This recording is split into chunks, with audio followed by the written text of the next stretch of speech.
Hi, everyone, and thanks for joining us for Political Pulse. I'm Randy Aldridge, and I'm here with Emma Kate Sowder, our Manager of Health Policy. It is summertime finally, so we're going to dress because it is really super hot outside today.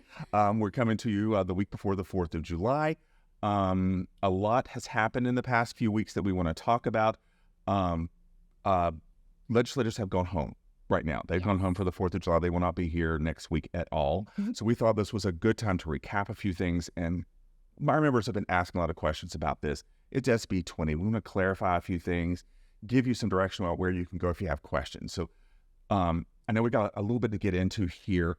Some changes were made kind of here in the last little bit to SB 20. I want you to just briefly tell us what those are so everybody knows exactly what it is. And we're trying to be specific because we want to make sure we get this right. So if we cheat with our notes with this one, it's right. It's okay. Right. All right. So just tell us what the changes are right now, okay?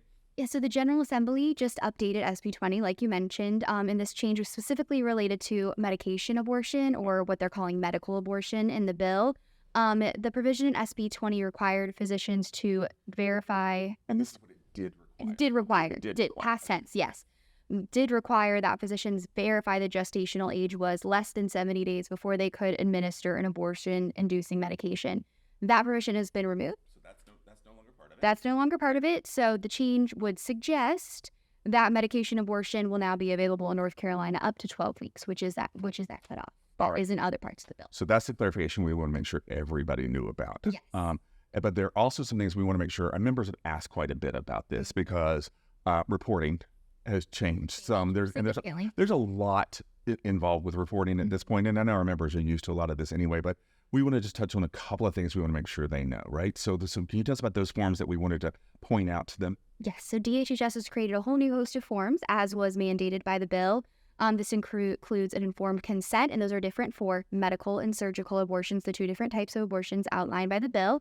There's also a physician declaration form, and then there are reporting requirements for each case of an abortion that is taken up by a physician. So those are 3-ish different forms. There's also different forms for abortions that occur past that 12-week mark for the specific, instances that those can be done in North Carolina. So a whole new host of forms, and those are on our website. Really important that any members providing abortion services give those a look before the changes. That's perfect. And we have those on our website right now. All the forms from DHHS are at ncmeds.org, so you can go and check any of those out. I also want to talk about something that everybody's asked about. Thank you for that. But the big thing we're waiting on, I was on a roundtable earlier this week with Senator Tom Tillis, and it came up, and I want to talk about it. Yes, it is. So we want to talk about the budget. Yes. It's not quite done, and of course, it is something we very much want to be done as soon as possible. Can you just update us? Of course, yes. So we were hearing before, way back in January, that the budget was going to be done by July 4th. Here we are, July 4th. It's not done yet.